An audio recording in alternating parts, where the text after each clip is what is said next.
All right, and we're back with On the Record with Kevin and Tiffany. Tiffany and Kevin. On 9:30 a.m. The Answer, home of conservative talk radio. All right, Tiffany, you and I were getting a little bit, I was a little confused on the statistics. So give me the statistics again, right? Because I think I misquoted Again, some stuff. 1 in 3 are at risk for kidney disease. And that doesn't matter if you're black, green, blue. Yes, 1 in 3. 1 in 3 Americans are at risk for kidney disease. And then 9 out of what? You told me in between. And then of those who have kidney disease, 9 out of 10 of them do not know that they have it. So 9 out of 10 do not know that they have it. So let's talk about a couple of those statistics, right? So 9 out of 10 do not know that they have it.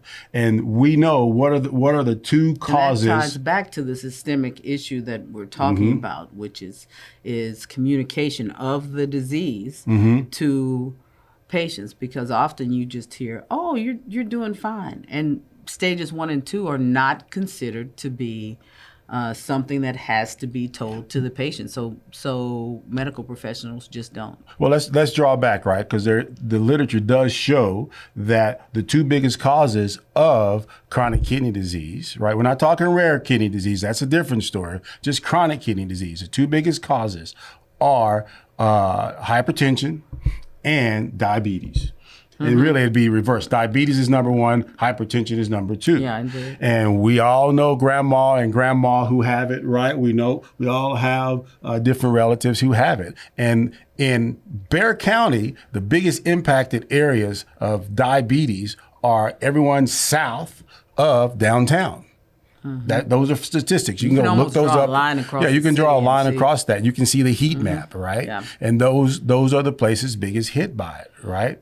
And then those are also the same places that it is simply not communicated to the patient that they're in a stage of of kidney disease, or it is poorly communicated. Let's talk about stages versus diagnosis. Now, this will blow you away, right?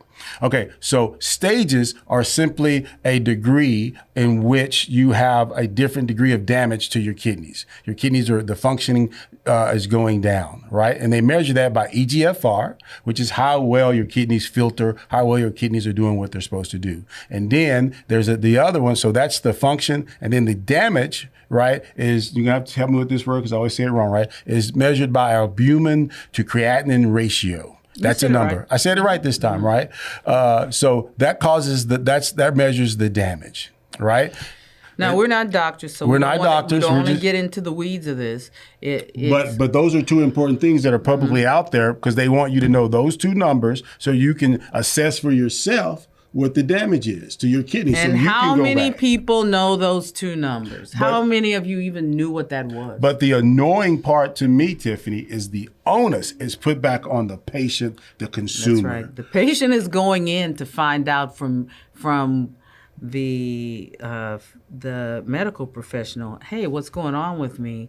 And it's being told, oh, you're fine. You're fine. You're fine. You're fine, until they're not fine. Until you're not fine. Right. And then and people get mad because they're like, how did this happen? Yeah. And it happened because the onus is placed on us. The medical professional is not required at all. It is a guideline, right? Is not required at all to tell you anything, so they don't. It's suggested, and most just do the best practices according to KDIGO. Mm-hmm. What does KDIGO stand for? I don't know. I think it's KDIGO. A kidney. It's KDIGO. Look it up. Take our word for it. KDIGO. They're the ones who set the guidelines, and according to them,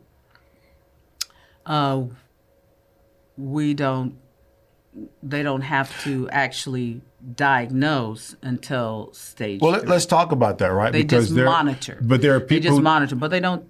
But there are people who disagree with that, though, Tiffany. The thing that I found interesting about these different meetings, when they have patient advocates in the room doing this here, the patients are saying, we want to know. The research shows we want to know in stage 1. Yeah. If we're at stage 1, right?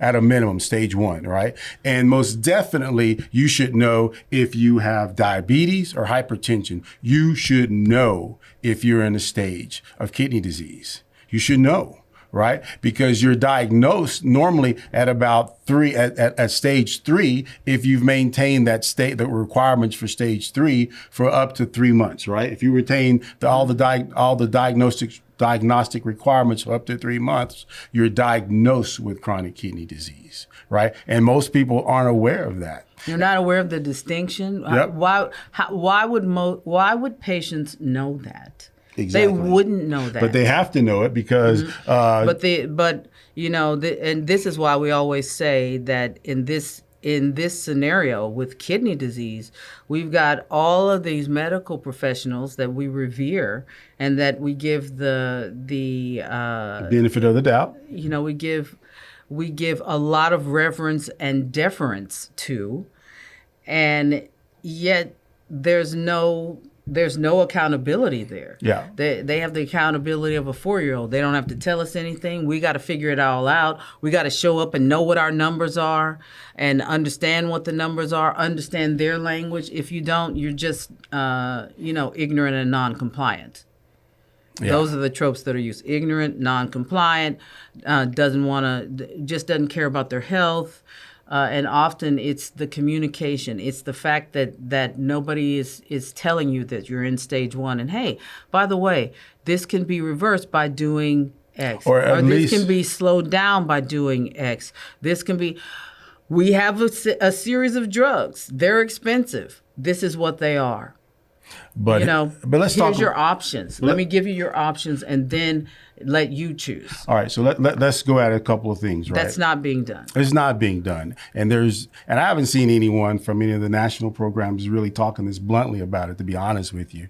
But Tiff and I have just decided that we're going to be comfortable with making people uncomfortable, right? Because it's our lives. It's our lives. Of course, your bigger programs or whatever don't talk about this because if you're closely linked to dialysis, you're not going to say, "Hey, this is going on," and it could help people at the front end. We're talking front end. We're talking upstream. So stopping the disease at the beginning, not waiting until it gets to the end. Their goal is wait till the end. Let's talk about a few things, right? So we know. When I say we, the numbers, the statistics show that the two groups of people who have a higher risk of going into end-stage renal disease, where their chronic kidney disease is going to progress, so it's going to blow out their kidneys, they are diabetics, people who have diabetes, even you little fat chubby people like me who are pre-diabetic, you are at risk, right? And I know you got big arms, but you're still at risk. The second group of people are those who have hypertension. And if you're unfortunate enough to have a combination of both, like me, right, hypertension and diabetes, it increases your risk of damaging your kidneys. Those are facts. The numbers support that. When you go Google this, people, do not take any random Google page. Go to the NIDDK or the CMS. That's where everyone gets their information from. National Institute of Health. Or National Institute of Health. Those are the experts, right? And so NIDDK is National Institute of Digestive and Diabetic Kidney Disease. I went to public school and I can barely say digestive. So NIDDK, so that's what it stands for. So they are specifically for your kidneys, and you want to go look at that because. If the onus is being thrown back on us, then several things have to happen. One, people like us, and we will continue to beat the drum and provide information so you know which questions to ask your doctor. And so we have to speak up, but as the individual, when you're walking in, remember, you're only going to see that doctor from 3 to 7 minutes. I want to stop real quick, Tiffany, because it's important, but the three categories of people who are higher at risk, because I want to give some more statistics that are from the official websites, right? Is that those 3 categories, diabetes, hypertension, or a combination of both, put people at greater risk. I don't care who you are. If you have those three, you're at high risk, right? Yeah. And so, but the reason that's Doesn't important, matter what your ethnicity is, you're at high risk. you're at high risk. But the reason that's important because those three groups of people, the people who are screened for chronic kidney disease, those people are at risk. Those people, it's only about 42, let me be generous, 45, at a minimum, about 45% of those individuals have been screened for chronic kidney disease. Yeah, most are not. Most have not. And so as people are, and especially this is important for me because of the industry I came out of, which was finance and retirement planning, right? So I got a call about last week, and a person called me and they were telling me, hey, I have stage 3 chronic kidney disease. And they were a little upset. They just recently retired, right? And so they were asking me questions and I'm giving the same information. They're like, can I come in and get a screening from you? I told them no, because you're further along in the process that we have. We're going out and screening people and helping identify them. She's already been to her doctor. Well, I'm getting that. They had already gone through the process. So then she's where we would refer people. Hey, you need to go to the doctor. Right? And so she had 1,000,001 questions about that. And her main concern was, how is this going to impact our retirement? And it's going to have a huge impact on their retirement. And it looked like they were progressing further, but she still had to follow up with her physician. But you know where she found the information from? She found it from a weight loss doctor. Not her main physician, a weight loss doctor, because she was trying to take some fat pills, some fat burning pills, and the doctor's like, no, we're not going to do it. She's a little upset with it. And I said, so what you're telling me... Because you're in stage 3 kidney disease. Yeah, and I said, you're the first person to tell her that, right? Yeah, and so I was teasing. I said, so you want to look fine but not have kidneys that work? And she's like, oh, that does sound silly, right? But the fact that her primary physician had not told her is the kicker. But did know. But did know. It was there. Because it was there in the blood work. And so let's be clear on this too. Let's get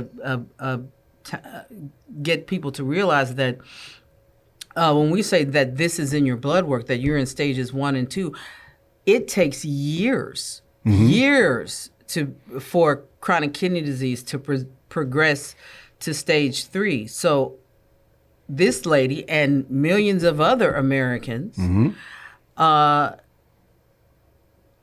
healthcare professionals are looking at us in this disease, progressing along for years, 5 years, 7 years, 8 years. That's a long time to go in year after year for your annual. They're looking at you year over year and watching you decline. Let's come back and talk about that for this segment. We're out of time in this segment. You are listening to 9:30 a.m. The Answer on the record with Tiffany and Kevin on Conservative Talk Radio.